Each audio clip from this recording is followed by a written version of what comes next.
Good evening. मैं class 10th की paid class की प्यारे बच्चों, आज हम लोग चलेंगे जो हम लोग की क्रैश कोर्स की क्लास चल रही है, इसकी 10वीं क्लास पे चलेंगे। और इस 10वीं क्लास में आज हम लोग 10 इंपॉर्टेंट ट्रांसलेशन को कवर करेंगे। मींस जो आपकी बोर्ड परीक्षा में एक छोटा सा हिंदी का पैसेज दिया गया होता है, उसे आपको जो इंग्लिश में ट्रांसलेट करना होता है, आज हम लोग उसे ही सीखेंगे। और आज की इस एक क्लास से आपकी बोर्ड परीक्षा में 4 नंबर पक्के हो जाएंगे। और 4 नंबर कैसे पक्के होंगे, यहां पर आप लोग सिलेबस देख सकते हैं। तो ये आपका क्लास 10th के इंग्लिश ग्रामर का सिलेबस है। और इस ग्रामर के सिलेबस में देखिए, आपका पहला सेक्शन रीडिंग सेक्शन दिए हैं, ये कंप्लीट हो चुका है। दूसरा आपका राइटिंग स्किल दिए हैं, ये भी कंप्लीट हो चुका है। तीसरा सेक्शन आपका ग्रामर का सेक्शन था, ये भी आपका पांचवा, इसमें ग्रामर वाले सेक्शन में पांचवा पॉइंट भी कंप्लीट हो चुका है, छठा पॉइंट भी कंप्लीट हो चुका है। आज सातवां और अंतिम पॉइंट चल रहा है। आज की इस क्लास के साथ आपका ग्रामर पूरी तरह से कंप्लीट हो जाएगा। कल की जो क्लास होगी, मींस जो क्रैश कोर्स की 11वीं क्लास होगी, वो आपके लिटरेचर की क्लास होगी। तो शुरुआत की 10 क्लास में ग्रामर और अंतिम के 10 क्लास में आपका लिटरेचर पूरी तरह से कंप्लीट हो जाएगा। तो भैया अब देखिए, यहां पर जो है सातवां पॉइंट आपका क्या दिए हुए हैं, translation of a short passage from Hindi to English. मतलब आपको जो है एक छोटा सा हिंदी का जो है छोटा सा पैसेज देंगे, उसे आपको ट्रांसलेट करना है, किसमें, इंग्लिश में ट्रांसलेट करना है। और ये जो छोटा सा पैसेज होगा कितने लाइन का होगा, देखिए लिखे हुए 4 सेंटेंसेस, केवल 4 वाक्य का जो है आपका होगा। 4 वाक्य का आपका हिंदी का पैसेज होगा, उसी को इंग्लिश में ट्रांसलेट करने होंगे। 4 वाक्य का होगा, प्रत्येक वाक्य एक एक नंबर का, तो 4 वाक्य है तो 4 नंबर का हो गया। इसलिए हमने कहा कि आज की इस एक क्लास से आपकी बोर्ड परीक्षा में 4 नंबर पक्के हो जाएंगे, क्योंकि भैया 10 ट्रांसलेशन में पूरा आपका कवर करा देंगे। 10 छोटे से अनसीन पैसेज हैं, उन सभी में आपका पूरा कवर हो जाएगा। आज आपके अंदर पूरा कॉन्फिडेंस भर देंगे कि कोई भी बोर्ड परीक्षा में आपका अनसीन पैसेज दिया गया होगा, आप आराम से इंग्लिश में ट्रांसलेट कर लेंगे, कोई दिक्कत समस्या नहीं आएगी। इतना कॉन्फिडेंस आपके अंदर आ जाएगा। तो भैया अब क्लास की शुरुआत करते हैं। और क्लास पे चलने से पहले सभी प्यारे बच्चे ध्यान दें, ये क्लास केवल पेड क्लास की प्यारे बच्चों के लिए है, तो इसलिए आप इस क्लास को कहीं पर भी शेयर नहीं करेंगे। अगर आपने इस क्लास को कहीं पर भी शेयर किया तो सीधे आपको पेड क्लास के ग्रुप से बाहर कर दिया जाएगा और दोबारा आपको पेड क्लास के ग्रुप में ऐड नहीं किया जाएगा। तो आप इस बात का ध्यान रखेंगे कि आप इस क्लास को कहीं पर भी शेयर नहीं करेंगे। तो भैया ये मुख्य बात हो गई। बाकी अब यहां से जो है आपकी क्लास की शुरुआत होती है। तो यहां पर देखिए ऊपर लिखा गया ट्रांसलेशन नंबर 1 मींस पहला है। इसी तरह से 10 हम लोग कवर करेंगे आज की इस क्लास में। भैया पहला देखिए, एक छोटा सा हिंदी का पैसेज आपका है ना, और इसको इंग्लिश में देखिए इधर ट्रांसलेट किए हुए हैं।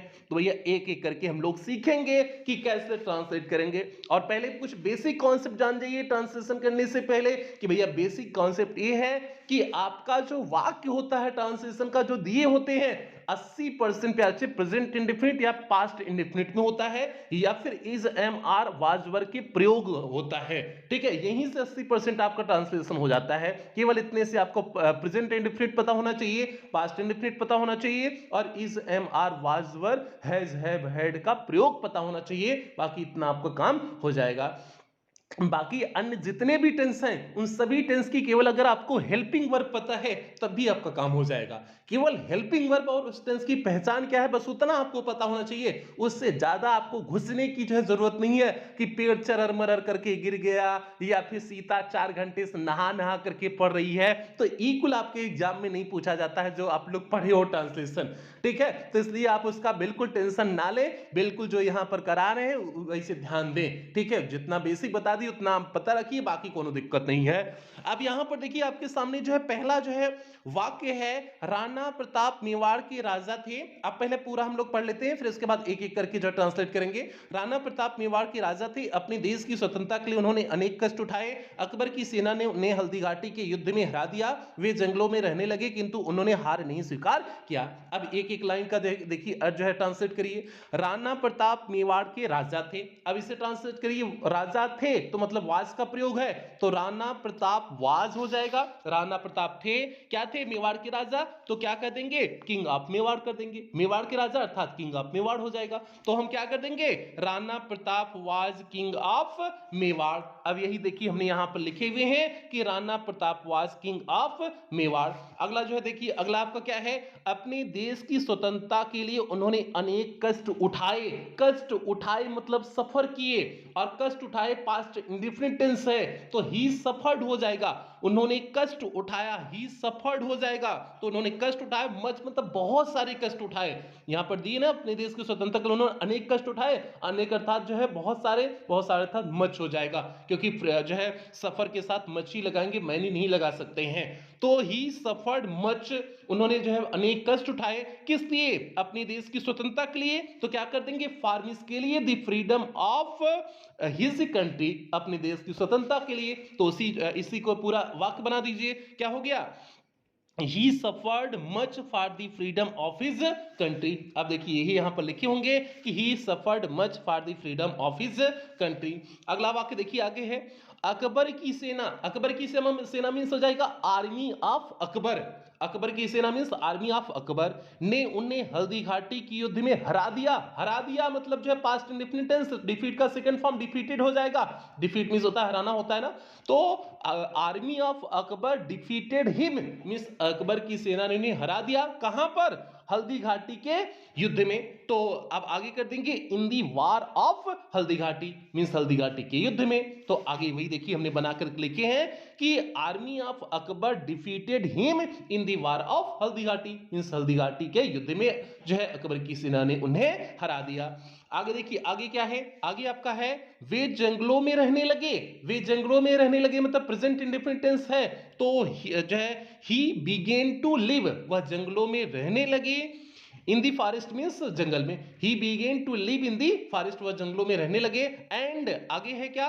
एंड नहीं किंतु है, किंतु मतलब बट हो जाएगा, बट उन्होंने हार नहीं स्वीकार किया, बट आगे जो है never accepted defeat, accepted means हो जाएगा स्वीकार करना, डिफीट मीन्स हार, लेकिन उन्होंने कभी हार स्वीकार नहीं किया। तो नेवर एक्सेप्टेड डिफीट, लेकिन उन्होंने कभी हार स्वीकार नहीं किया। हो गया आपका चेंज हो गया।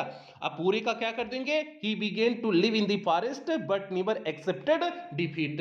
तो भैया ये हो गया आपका जो है ट्रांसलेट हो गया पूरा। क्या हो गया एक बार देख लीजिए, Rana Pratap was king of Mewar, he suffered much for the freedom of his country, army of Akbar defeated him in the war of Haldighati, he began to live in the forest but never accepted defeat. तो भैया ये हो गया आपका जो है पहला translation complete हुआ। बढ़ते हैं दूसरे ट्रांसलेशन की तरफ, देखते हैं दूसरा क्या है।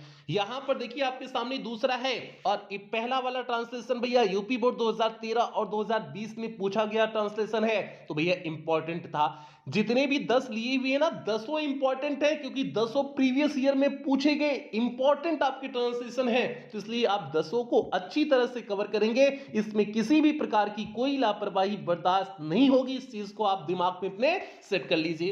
अब भैया देखिए यहां पर दूसरा ट्रांसलेशन आपके सामने है, और ये दूसरा ट्रांसलेशन यूपी बोर्ड 2014 के एएन सेट और 2018 के एमआई सेट में पूछा गया ट्रांसलेशन है, तो भैया बहुत ध्यान से आप कवर करेंगे।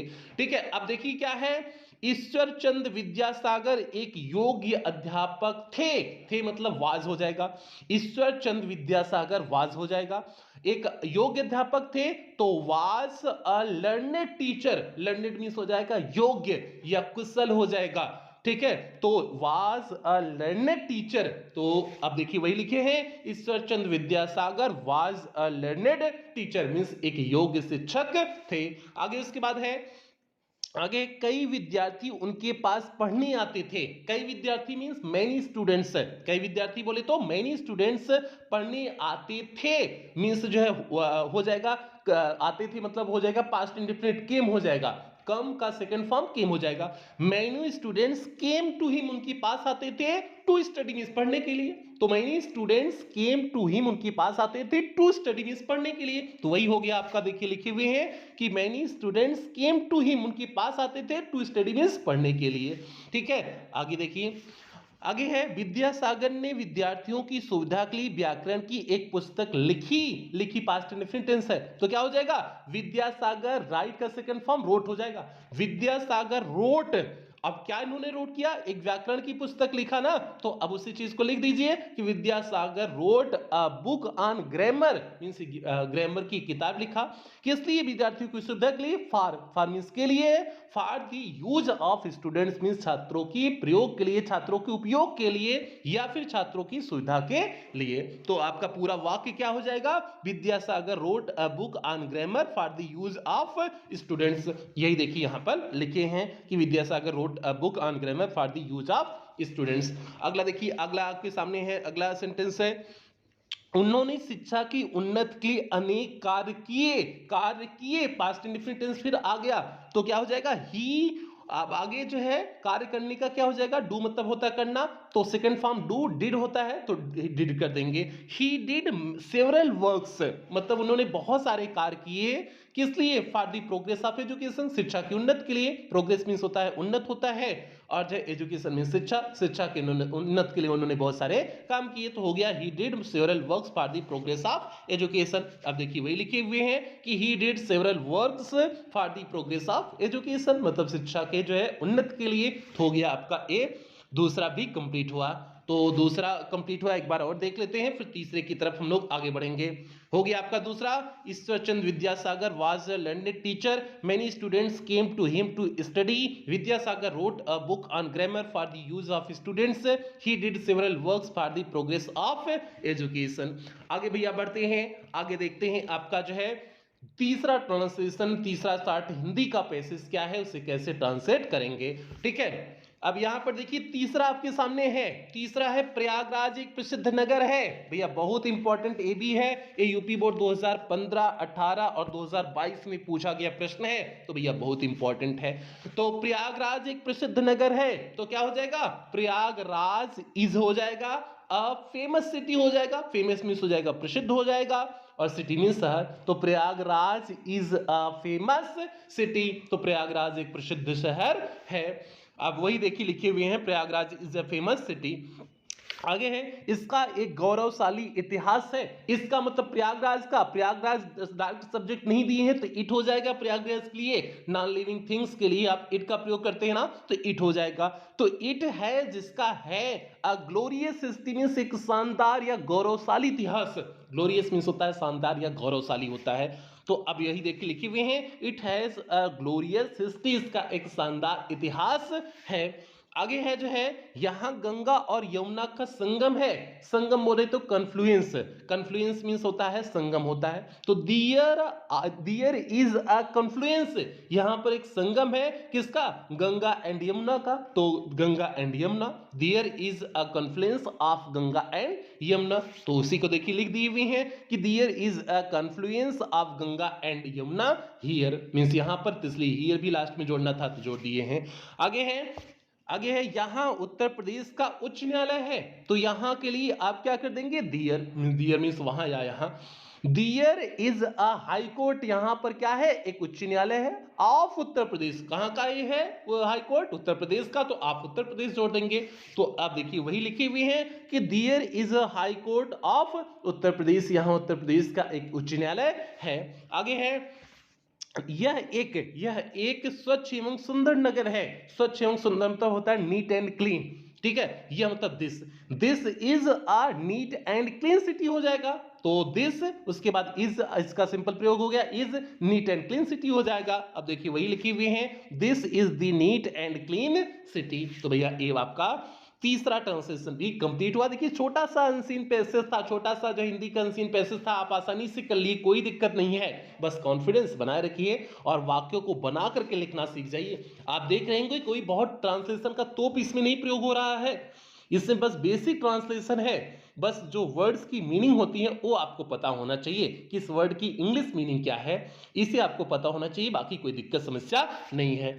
अब यहाँ हम लोग चौथे पर बढ़ते हैं, देखते हैं चौथा क्या है, ठीक है, और एक बार इसे और जल्दी से देख लीजिए, Prayagraj is a famous city, it has a glorious history, there is a confluence of Ganga and Yamuna here, there is a high court of Uttar Pradesh, this is the neat and clean city. और इसके साथ साथ एक बात का और ध्यान देंगे, जब आप लिख लेंगे, ट्रांसलेशन कर लेंगे, एक लाइन को अगर आपने सोच लिया, दिमाग में बना लिया, तो उसे आप फिर से क्रॉस चेक करिएगा कि क्या ये जो लाइन हम लिख रहे हैं क्या सही लग रही है, अगर कहीं सही नहीं लग रही हो तो मतलब समझो उसमें कोई गड़बड़ी है, ठीक है, आपका सारा एडजस्टमेंट सही होना चाहिए, एडजस्टमेंट में पहले सब्जेक्ट होना चाहिए, फिर आपका वर्ब होना चाहिए, फिर ऑब्जेक्ट होना चाहिए, फिर अदर वर्ड जो होते हैं वो सभी आने चाहिए, इस तरह से आप एडजस्टमेंट एक बार चेक कर लेंगे, ठीक है, और एक बार अर्थ खुद से निकालेंगे ना, समझ में आ जाएगा कि नहीं यहाँ पर कुछ गलती हो रही है, ठीक है, वो समझ में आ जाता है, जब आप लाइन लिखेंगे समझ में आ जाता है कहाँ गलती हो रही है, ठीक है, ये हो गया। अब आगे देखिए ट्रांसलेशन नंबर 4 है प्यार बच्चे, और ये ट्रांसलेशन यूपी बोर्ड 2020 और 2023 में पूछा गया ट्रांसलेशन है, तो भैया ये भी बहुत ही इंपॉर्टेंट है, ठीक है। अब देखिए क्या है, हमारा देश तेजी से उन्नत कर रहा है। उन्नत कर रहा है मतलब प्रेजेंट कंटिन्यूअस टेंस हो जाएगा, और उन्नत करने को क्या कहते हैं, प्रोग्रेस कहते हैं। तो आवर देश मतलब आवर कंट्री इज हो जाएगा, प्रोग्रेसिंग हो जाएगा, प्रोग्रेस का आईएनजी फॉर्म हम लाएंगे क्योंकि कंटिन्यूअस टेंस है। तो आवर कंट्री इज प्रोग्रेसिंग, कैसे, तेजी से बोले तो रैपिडली हो जाएगा, रैपिडली मींस हो जाएगा तेजी से। तो our country is progressing rapidly हो जाएगा। अब देखिए उसी चीज को किए हैं, our country is progressing rapidly. अगली लाइन आपका क्या है, अगली लाइन है जो है जनसंख्या और बढ़ती नहीं, यह एक प्रगतिशील देश है, प्रगतिशील बोले तो प्रोग्रेसिव, तो जो है यह एक प्रगतिशील देश है, मतलब जो है हो जाएगा इट, देश के लिए इट का प्रयोग करेंगे। It is a progressive country, यह एक प्रगतिशील देश है, प्रोग्रेसिव कंट्री हो जाएगा। प्रोग्रेसिव मींस होता है प्रगतिशील होता है, कंट्री मींस देश, यह एक प्रगतिशील देश है, तो मतलब it is a progressive country. अब देखिए वही लिखे हैं कि it is a progressive country. आगे है जनसंख्या और बढ़ती कीमतें। जनसंख्या मतलब आपका हो जाएगा, जनसंख्या को बोलते हैं पॉपुलेशन ग्रोथ बोलते हैं, जनसंख्या वृद्धि। एंड बढ़ती कीमत मतलब प्राइस राइज, जो कीमतें बढ़ रही हैं चीजों का। बड़ी समस्याएं हैं, यही यहाँ की मेजर प्रॉब्लम्स हैं, बड़ी समस्या अर्थात मेजर प्रॉब्लम हो जाएगा। ठीक है, तो हम कह देंगे there are major problems of population growth and price rise. तो अब देखिए वही कर दिए हैं कि there are major problems of population growth and price rise. अगला है आपके सामने, यदि हम इन्हें नियमित कर लें अर्थात कंट्रोल कर लें, इफ हो जाएगा इफ वी कंट्रोल इट, यदि हम इसे नियमित कर लें अर्थात जो है कंट्रोल कर लें, तो हमारा देश महान बन सकता है। तो मतलब देन हो जाएगा आवर कंट्री, हमारा देश कैन बी ग्रेट, महान मीन्स बोले तो great, then our country can be great हो जाएगा। अब देखिए इसे ही किए होंगे, देखिए लिखे हुए हैं if we control it then our country can be great, तो हो गया आपका भैया ए भी हो गया। एकदम इजी सा है, कहीं कोई दिक्कत नहीं, एकदम हलवा है, बस आपको थोड़ा सा ध्यान से करने की आवश्यकता है। एक बार और देखिए, फिर इसके बाद अगले ट्रांसलेशन की तरफ हम लोग बढ़ जाएंगे। है आपका our country is a progressing rapidly, it is a progressive country, there are major problems of population growth and price rise, if we control it then our country can be great. तो भैया एकदम बिल्कुल साफ सुथरा स्पष्ट शब्दों में लिखा गया, आपका ट्रांसलेशन हो गया। आगे भैया बढ़ते हैं पांचवें ट्रांसलेशन की तरफ। देखिए पांचवा ट्रांसलेशन है, और अब यहां से पांचवें से लेकर के 10वें तक जितने भी हैं सभी यूपी बोर्ड 2023 में पूछे गए ट्रांसलेशन हैं, तो इसलिए जो है 23 के सभी करा दे रहे हैं, क्योंकि प्रीवियस ईयर का 23 है, तो इसलिए 23 में जितने भी ट्रांसलेशन आए हैं सभी को आपको करा दे रहे हैं। अब भैया जो है आपके सामने जो है पांचवा क्या है, एक दिन मैं अपने मित्रों के साथ एक बाग में घूमने गया मतलब पास्ट इंडेफिनिट टेंस है, घूमने जाना मतलब पास्ट इंडेफिनिट टेंस है, और पास्ट इंडेफिनिट टेंस मतलब घूमने गया मतलब जाना हो जाएगा, जाना मतलब हो जाएगा गो हो जाएगा, गो का जो है सेकंड फॉर्म क्या हो जाएगा, वेंट हो जाएगा। तो वन डे मींस एक दिन, आई मींस मैं, वेंट गया, गो वेंट गान होता है ना, क्योंकि पास्ट इंडिफिनिट है तो इसलिए वेंट का ही प्रयोग करेंगे। वन डे आई वेंट, एक दिन मैं गया, कहां पर गया, बाग में, एक बाग में ना एक बाग में है ना, तो इन अ गार्डन हो जाएगा, एक दिन मैं गया कहां पर, बगीचे में, इन अ गार्डन हो जाएगा। अब उसके बाद जो है किसके साथ गया, दोस्तों के साथ गया, तो विथ माई फ्रेंड्स हो जाएगा, और किस लिए गया, वॉक करने के लिए गया, टू वॉक हो जाएगा, तो हो गया आपका कंप्लीट हो गया। अब देखिए कैसे लिखे हुए हैं, one day I went in a garden with my friends to walk, एक एक करके देखिए लिखे हुए हैं, एक एक करके सारी चीजें जैसे आप लिखना प्रारंभ करेंगे ना, तो एक एक करके सारी चीजें आपको आने लगेंगी कि आगे क्या लिखना है। ठीक है, उससे आप समझ जाएंगे, बस आप पहले सब्जेक्ट लिखें, फिर वर्ब लिखें, फिर आप ऑब्जेक्ट लिखें, फिर इसके बाद एक एक करके चीजें आपको समझ में आने लगेंगी कि अगला क्या शब्द लिखना है। आगे देखिए, बसंत का मौसम था, बसंत का मौसम था तो मतलब हो जाएगा इट का प्रयोग करेंगे, क्योंकि सब्जेक्ट नहीं है तो इट का प्रयोग करेंगे। It was spring season, spring means होता है बसंत होता है, सीजन मीन्स मौसम, यह बसंत का मौसम था, तो इट वाज स्प्रिंग सीजन हो जाएगा। और फूल खिले हुए थे, फूल खिले हुए थे मतलब पास्ट इंडिफिनिट टेंस हो जाएगा, तो फूल खिले हुए थे मतलब फ्लावर्स वर, इंडिफिनिट नहीं होगा, वर का प्रयोग होगा, फ्लावर्स वर ब्लूम हो जाएगा। ठीक है, ब्लूम मीन्स होता है खिलना, ठीक है, तो एंड फ्लावर्स वर ब्लूम्ड, और फूल खिले हुए थे, तो वही देखिए हमने लिखे हुए हैं, it was spring season and flowers were bloomed. अगला है, अगली लाइन है, हम लोगों ने वहां बहुत सी रंग बिरंगी तितलियां देखी। हम लोग मतलब हो जाएगा वी हो जाएगा, हम लोग मतलब वी हो गया।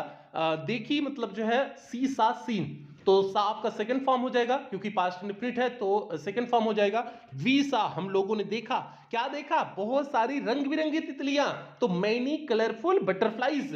तो we saw many butterful flies, butterflies, और वहां पर था डियर हो जाएगा। तो हो गया आपका we saw many colourful butterflies dear. अब देखिए लिखे हुए हैं we saw many colourful butterflies dear. आगे आपका है वहां हम लोगों ने एक ऐसी चिड़िया देखा। अब जो है वहां मतलब हो जाएगा डियर हो जाएगा, वी मीन्स हम लोग, डियर हम, वहां हम लोग, वी हो गया। अब देखा मतलब सी सा हो जाएगा सेकंड फॉर्म। तो डियर वी सा क्या देखा? एक ऐसी चिड़िया देखा, dear we saw a bird, एक ऐसी चिड़िया देखा जो कि क्या थी? ऐसी चिड़िया देखा जो कि बहुत सुंदर थी, विच वाज वेरी ब्यूटीफुल, जो कि बहुत सुंदर थी। हो गया विच वाज वेरी ब्यूटीफुल। तो अब देखिए इसी को लिखे हुए हैं कि dear we saw a bird which was very beautiful, वहां पर हम लोगों ने एक चिड़िया देखी जो कैसी थी? बहुत सुंदर थी। तो आपका ये पांचवा ट्रांसलेशन भी कंप्लीट हुआ। एक बार फिर देख लीजिए, उसके बाद हम लोग छठे की तरफ आगे बढ़ेंगे। ध्यान से देखिए। One day I went in a garden with my friends to walk. It was spring season and flowers were bloomed. We saw many colorful butterflies there. There we saw a bird which was very beautiful. तो भैया हो गया, पांठो हो गया। छठवीं की तरफ आगे बढ़ते हैं, देखते हैं आपका छठवां ट्रांसलेशन कौन सा है। आप ध्यान से क्या करें? कवर करें। यहां पर देखिए आपके सामने ट्रांसलेशन नंबर 6 लिखा गया है, मतलब छठा ट्रांसलेशन, और एबीयूपी बोर्ड 2023 के डीआई सेट में पूछा गया ट्रांसलेशन है। तो भैया एक एक करके हम लोग देखेंगे कि देखते हैं कैसा है। आपका है वर्षा ऋतु सभी ऋतुओं से अच्छी होती है। भैया बारिश की ऋतु सभी ऋतुओं से अच्छी होती है? नहीं अच्छी होती है, हमको तो नहीं अच्छा लगता, आप लोग को अच्छा लगता होगा तो अच्छी बात है। ठीक है, तो वर्षा ऋतु मतलब रेनी सीजन, वर्षा ऋतु बोले तो रेनी सीजन। अब हो जाएगा रेनी सीजन अन्य ऋतुओं से तुलना की गई है, इज बेटर हो जाएगा, तुलना के लिए गुड बेटर बेस्ट होता है। अच्छा होना मतलब गुड, गुड मतलब जो है आपका पॉजिटिव डिग्री का शब्द है, एडजेक्टिव है, तो इसका कंपैरेटिव डिग्री बेटर हो जाएगा और सुपरलेटिव डिग्री जो है बेस्ट होता है। तो rainy season is better means अच्छा होता है, देन ऑल सीजन मीन्स अन्य सभी जो है सीजन की तुलना में। हो गया, देखिए हमने लिख दिए कि rainy season is better than all seasons means अन्य सभी जो है सीजन्स की तुलना में रेनी सीजन बेहतर होता है, बेटर होता है। अगला है चारों ओर हरियाली दिखाई देती है। तो चारों ओर मीन्स हो जाएगा जो है अराउंड हो जाएगा। तो हरियाली बोले तो हरियाली सब्जेक्ट बना दो, हरियाली मतलब ग्रीनरी, ग्रीनरी हो जाएगा। ग्रीनरी इज सीन, जो है ग्रीनरी मीन्स हरियाली देखी जा सकती है, अराउंड मीन्स चारों तरफ, हरियाली चारों तरफ देखी जा सकती है। हो गया भैया आपका greenery is seen all around हो जाएगा। ऑल अराउंड देखिए लिखे हैं, greenery is seen all around हो गया। अगला आपके सामने है कृषि के लिए वर्षा बहुत महत्वपूर्ण है। तो कृषि के लिए मतलब हो जाएगा फारती जो है एग्रीकल्चर हो जाएगा। अब वर्षा बहुत महत्वपूर्ण है, इसे आपको करना है चेंज। तो the rain is very important, the rain वर्षा हो गया, इज है वेरी इंपॉर्टेंट मींस बहुत महत्वपूर्ण। वर्षा बहुत महत्वपूर्ण है किस लिए? एग्रीकल्चर के लिए, फॉर एग्रीकल्चर कर दीजिए। तो the rain is very important for agriculture. अब यही देखिए लिख दिए है कि the rain is very important for agriculture. हो गया, आपका काम पूरा हो गया। आगे देखिए अगला है आपका, आगे है वर्षा और वन एक दूसरे पर निर्भर हैं। एक दूसरे पर निर्भर होना बोलते हैं उसे इंटरडिपेंडेंट बोलते हैं। तो वर्षा और जो है वर्षा और जो है वन, तो क्या हो जाएगा? The rain and forest, the rain and the forest are interdependent. तो क्या कर देंगे? The rain and the forest मतलब वर्षा और जंगल, the rain and forest are interdependent. Interdependent मतलब होता है एक दूसरे पर निर्भर होना। तो आप देखिए उसी को किए हैं, the rain and forest are interdependent, तो एक दूसरे पर निर्भर हैं। तो भैया ये आपका कंप्लीट हुआ। ये आपका जो है छठा जो है हिंदी का आपने इंग्लिश में ट्रांसलेट कर लिया। एक बार फिर से इसे देख लीजिए, फिर सातवीं की तरफ हम लोग आगे बढ़ते हैं। तो ध्यान से देखिए, rainy season is better than all seasons. Greenery is seen all around. The rain is very important for agriculture. The rain and forests are interdependent. तो भैया हो गया। आगे बढ़े जो है छठे, इसके बाद सातवीं की तरफ पढ़े ना। कोई दिक्कत तो समस्या तो नहीं है ना, समस्या दिक्कत होनी भी नहीं चाहिए, क्योंकि एकदम इजी और एकदम आसान बना दे रहे हैं आपके लिए। अगला है प्यार जी, यहां पर देखिए ट्रांसलेशन नंबर 7 और एबी यूपी बोर्ड 2023 के डीके सेट में पूछा गया ट्रांसलेशन है, तो इसलिए आप इसे ध्यान से समझेंगे। क्या है, मैं अपने माता पिता के साथ रविवार को लखनऊ जाना चाहता था, वांटेड टू गो हो जाएगा। तो I wanted to go Lucknow, मैं लखनऊ जाना चाहता था विथ माई पेरेंट्स, अपने माता पिता के साथ। कब? ऑन संडे, संडे को। हो गया, कंप्लीट हो गया। जाना चाहता था मतलब वांटेड हो जाएगा, जाना चाहना मतलब पास्ट इंडेफिनिट टेंस, वांट का सेकंड फॉर्म वांटेड हो जाएगा। आई वांटेड मैं चाहता था जाना, आई वांटेड टू गो मैं जाना चाहता था कहां? Lucknow. I wanted to go Lucknow. किसके साथ? अपने माता पिता के साथ, विथ माई पेरेंट्स। अब उसके बाद क्यों, कब जाना चाहता था? ऑन संडे, ऑन संडे कर दिए। हो गया आपका, देखिए एक एक करके बना दिए। अब देखिए वही लिखे हैं, I wanted to go Lucknow with my parents on Sunday. हो गया। यही करें कि आप एक एक सब्जेक्ट लिखिए, फिर वर्ब लिखिए, फिर ऑब्जेक्ट लिखिए, उसके बाद सारे शब्द जैसे जिसकी जरूरत पड़े वैसे लगाते चले जाइए। ठीक है, इस बात का ध्यान देंगे। आगे है, गाड़ी प्लेटफॉर्म नंबर 1 पर खड़ी थी, तो गाड़ी के लिए हो जाएगा ट्रेन हो जाएगा। द ट्रेन इज, आपका ट्रेन जो है गाड़ी के लिए ट्रेन हो जाएगा ना। द ट्रेन वाज, खड़ी थी ना तो वाज हो जाएगा। The train was standing, train खड़ी थी on platform number 1, platform number 1 पर। तो देखिए लिखे हैं, the train was standing on platform number 1।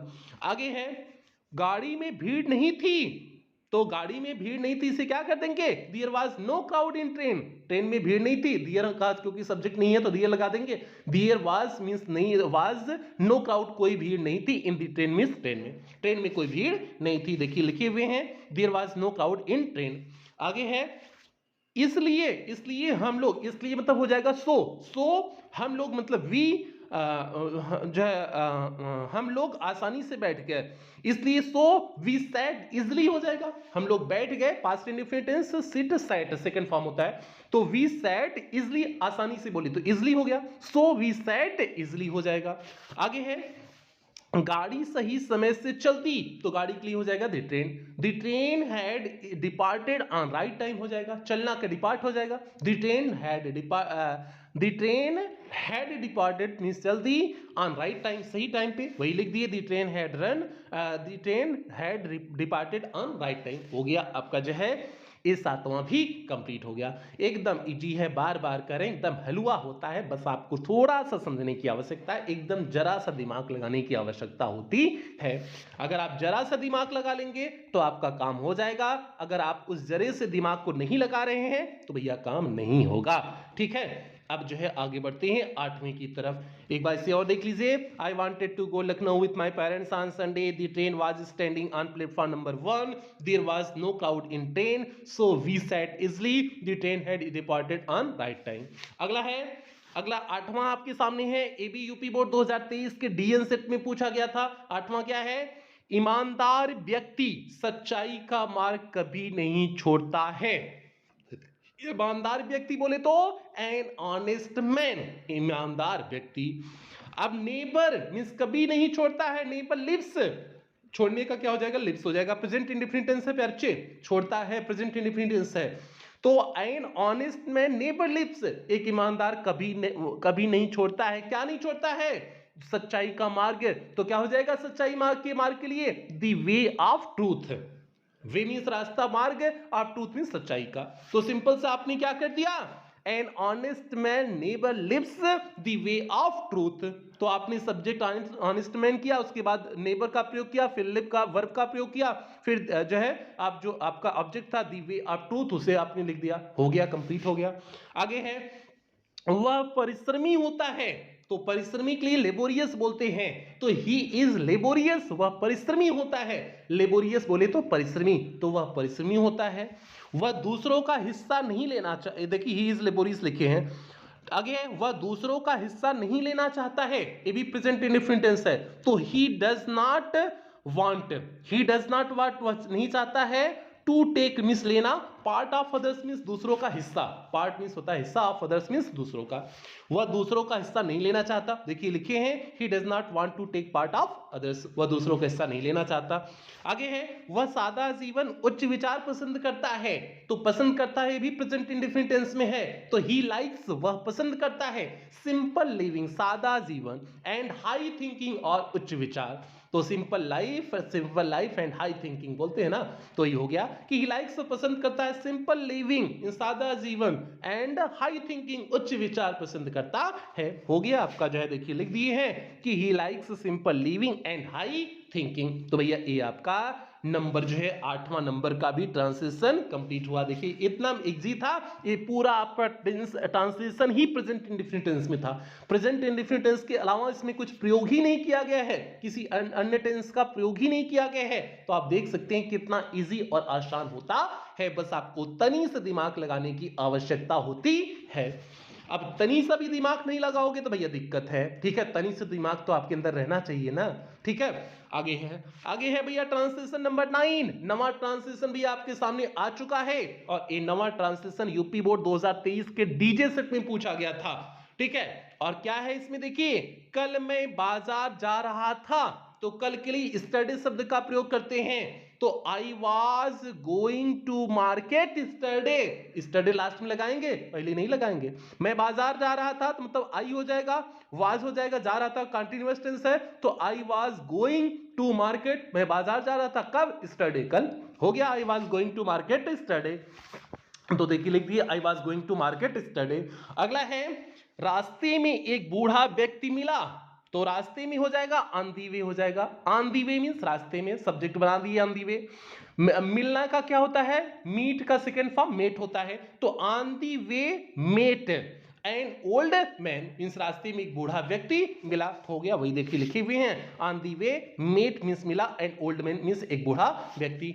आगे है आपका वह धीरे धीरे चल रहा था, धीरे धीरे क्या बोलते हैं, स्लोली बोलते हैं, तो ही वॉज वॉकिंग वह चल रहा था, ही वॉज वह था, वॉकिंग मीन्स चल रहा था, स्लोली मीन्स धीरे धीरे, तो वही देखिए लिखे हुए हैं he was walking on slowly वह धीरे धीरे चल रहा था। आगे है उसे देखकर, ठीक है, उसे देखकर तो बोले तो सीइंग हिम, उसे देख करके मुझे दया आ गई, सीइंग हिम आई फेल्ट पिटी, मुझे दया आ गई, मुझे दया महसूस हुई, और हाँ मुझे दया आ गई और मैंने उसकी सहायता की, एंड आई हेल्प्ड हिम, सहायता की मतलब पास्ट कंटिन्यूअस टेंस, तो I helped him and I helped him, देखिए लिखे हुए हैं seeing him I felt pity and I helped him. तो आपका भैया ए भी कंप्लीट हो गया, आपका ट्रांसलेशन नंबर 9 भी कंप्लीट हो गया, एकदम इजी सा था, इसमें तो कुछ नहीं था, ठीक है। देखिए लिख दिए हैं, एक बार फिर से देख लीजिए, फिर अंतिम ट्रांसलेशन की तरफ हम लोग आगे बढ़ेंगे।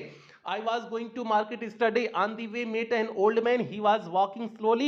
Seeing him, I felt pity and I helped him. तो भैया हो गया आपका 9वां हो गया। अब 10वीं और अंतिम की तरफ हम लोग बढ़ते हैं, और 10वां भी आपका यूपी बोर्ड 2023 के डीएच सेट में पूछा गया है, और ये थोड़ा सा बड़ा है, ज्यादा नहीं थोड़ा सा बड़ा है, एकदम इत्तू सा थोड़ा सा बड़ा है, ठीक है।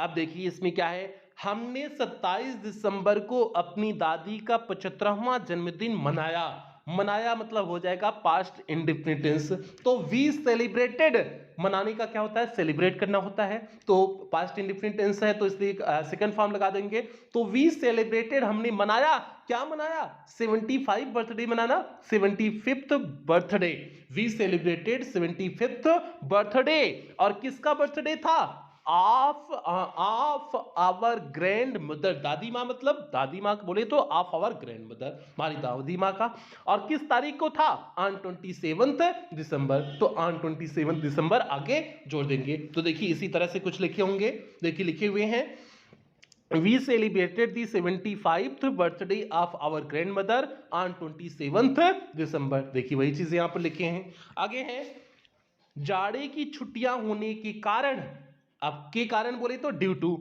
टू जाड़ा, जाड़ा बोले तो क्या बोलते हैं जो है विंटर वैकेशन, जाड़े की छुट्टियां मतलब winter vacation, due to winter vacation, winter vacation के कारण सब भाई बहन इकट्ठे हुए, our all brothers and sister gathered means होता है इकट्ठा होना, तो हो जाएगा due to winter vacation our all brothers and sisters gathered. अब वही देखिए लिखे हुए हैं, due to winter vacation our all brothers and sisters gathered.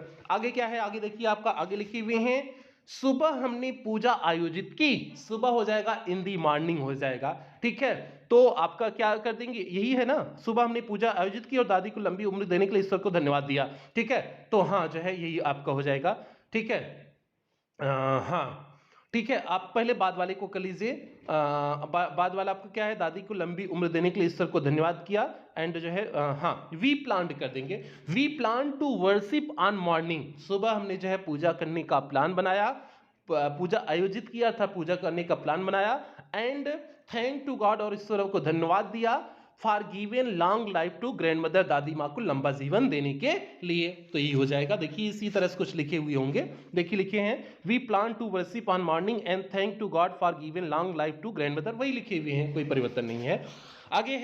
आगे है हमने उनके स्वस्थ एवं खुशहाल भविष्य के लिए ईश्वर से प्रार्थना की, तो क्या हो जाएगा, वी आल्सो प्रेड, हमने प्रार्थना भी की, प्रे का सेकंड फॉर्म प्रेड हो जाएगा, वी आल्सो प्रेड, किससे प्रार्थना की, टू गॉड मींस ईश्वर से, हमने ईश्वर से प्रार्थना की, किस लिए, for her healthy and happy future, उनके जो है स्वस्थ और प्रसन्न जो है भविष्य के लिए, तो ये हो जाएगा स्वस्थ और खुशहाल भविष्य के लिए। तो स्वस्थ और खुशहाल भविष्य के लिए क्या बोलेंगे, हेल्दी एंड हैप्पी फ्यूचर हो जाएगा। तो देखिए हमने लिख दिए we also prayed to God for her healthy and happy future. तो भैया चेंज हो गया आपका पूरा 13वां भी, ये आपका जो है 10वां भी कंप्लीट हो गया। एक बार फिर से देख ले, उसके बाद क्लास की समाप्ति करेंगे। We celebrated the 75th birthday of our grandmother on 27th December. Due to winter vacation, our all brothers and sisters gathered. We planned to worship on morning and thank to God for giving long life to grandmother. We also prayed to God for her healthy and happy future. तो भैया ये हो गया आपका जो है 10वां translation हो गया, और हमने आपको जितने भी इंपॉर्टेंट ट्रांसलेशन थे सभी करा दिए। आपको ट्रांसलेशन में जो दिक्कत आएगी, बस दिक्कत इतनी आएगी कि वर्ड पावर की दिक्कत आएगी, जो आपके शब्द दिए हैं उससे इंग्लिश उसका शब्द खोजने में थोड़ा सा आपको दिक्कत आ सकती है, बाकी कहीं कोई दिक्कत नहीं आएगी, इतना आप कॉन्फिडेंस के साथ कर सकते हैं, ठीक है। तो अब यहीं पर क्लास की हम लोग समाप्ति करेंगे, और हाँ सभी प्यार बच्चे ध्यान देंगे, ये क्लास आप सभी बच्चों तक शेयर कर देंगे, नहीं शेयर नहीं करेंगे ठीक है, क्योंकि यूट्यूब की क्लास नहीं है, क्रैश कोर्स की क्लास है, शेयर नहीं करेंगे। अगर शेयर क्लास आपने कहीं पर भी किया तो सीधे आपको क्रैश कोर्स के ग्रुप से बाहर कर दिया जाएगा, दोबारा किसी भी कीमत पर आपको क्रैश कोर्स के ग्रुप में ऐड नहीं किया जाएगा। तो आप बात का ध्यान रखेंगे कि आप इस क्लास को कहीं पर भी शेयर नहीं करेंगे। यहाँ पर देखिए पूरा जो है नोटिस बढ़िया से लिखा गया है, ठीक है। तो अब जो है क्रैश कोर्स की आपकी ग्रामर की क्लास कंप्लीट हो गई, 10 क्लास कंप्लीट हो गई है, 10 क्लास बची है, 10 क्लास में आपका लिटरेचर पूरी तरह से कंप्लीट कर देंगे। बाकी कुछ बेहतरीन लाइनों के साथ एक क्लास की समाप्ति करते हैं कि जीवन में एक बार जो फैसला कर लो तो फिर पीछे मुड़कर मत देखना, क्योंकि पलट कर देखने वाले इतिहास नहीं बनाते। तो इसलिए प्यारे अगर आपने डेडिकेशन कर लिया कि इस बार की बोर्ड परीक्षा में आपको अच्छे मार्क्स लाने हैं, तो दिन रात एक करके मेहनत करिए ताकि आपका रिजल्ट बेहतरीन हो, शानदार हो। तो यही सभी बच्चों से उम्मीद करते हैं। इन उम्मीदों के साथ सेशन की समाप्ति करते हैं। मिलते हैं अगली क्लास में क्रैश कोर्स की क्लास नंबर 11 के साथ। तब तक आप लोग अपना ध्यान रखें, अपने परिवार का ध्यान रखें। लव यू ऑल प्यारे बच्चों।